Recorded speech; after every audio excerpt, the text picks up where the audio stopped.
नमस्कार. नित्योपासना या चॅनलवरून आज आपण श्री गोंदवलेकर महाराजांची प्रवचन 6 जानेवारीचे पाहणार आहोत. आजचा विषय आहे नाम व रूपाचा संबंध. आता आपण काय आहे ते पाहूया. नाम घेत असताना रूपाचे ध्यान आवश्यक आहे का? वास्तविक नाम आणि रूप ही भिन्न नाहीत, पण नाम हे रूपाच्या आधीही असते आणि नंतरही असते. नाम रूपाला व्यापून असते. राम जन्माला येण्यापूर्वी वाल्मिकींनी रामायण लिहिले आणि रामाने मागाहून जन्म घेऊन त्यात वर्णन केल्याप्रमाणे आचरण करून दाखविले. म्हणजे रूप अस्तित्वात येण्यापूर्वी नाम होते आणि रूप गेल्यानंतरही आजही नाम शिल्लकच आहे. देशकालाच्या पलीकडे जे कायम टिकते ते सत्य होय.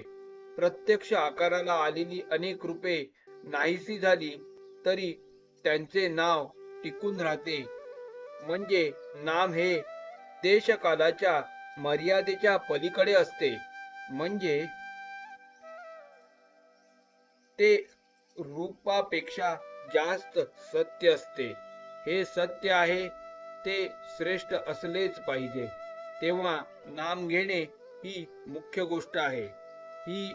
हे घेत असताना रूपाचेही ध्यान राहिले तर उत्तमच, पण तसे न राहिले तरी नाम घेत असताना रूपाचे स्मरण सूक्ष्म रूपाने असतेच असते. समजा एका गृहस्थाच्या घरी राम नावाचा गडी आहे. तो गृहस्थ राम राम असा जप करीत बसला आहे, पण तिकडे लक्ष राम रूपाकडे नाही, तर मनात दुसरीकडे दुसरे विचार चालू आहेत. अशा वेळी त्याला जर एकदम विचारले की तुम्ही कोणाचे नाव घेत आहात, तर अर्थातच रामाचे असे उत्तर तो देईल. हे उत्तर देताना त्याच्या मनात दाशरथी राम हीच व्यक्ती असणार, राम गडी ही व्यक्ती नसणार. याचाच अर्थ असा की नाम घेत असताना रूपाचे ध्यान सूक्ष्म रूपात आत जागृत असते.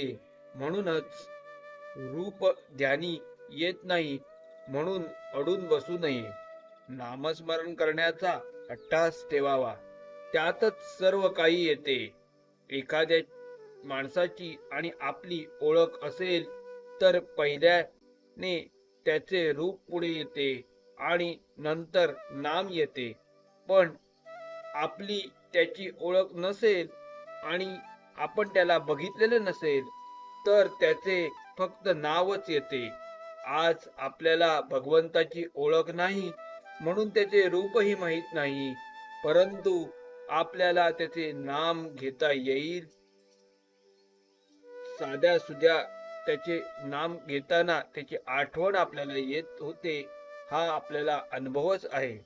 भगवंताचे रूप तरीही निश्चित कुठे आहे? एक राम काळा तर एक राम गोरा असतो, एक राम लहान तर एक मोठा असतो, पण सर्व रूपे एका रामाचीच असतात. भगवंत स्वतः अरूप आहे म्हणून ते रूप आपण त्याला द्यावे, तेच त्याचे रूप असते. त्यासाठी आपण कोणत्याही रूपामध्ये त्याचे ध्यान केले तरी चालते. नामातून अनेक रूपे उत्पन्न होतात आणि अखेर त्याच्या मध्ये ती लीन होतात. म्हणून भगवंताचे नाम एक श्रेष्ठ आहे. ते त्याचे नाम तुम्ही आवडीने अखंड घ्या आणि आनंदित राहा.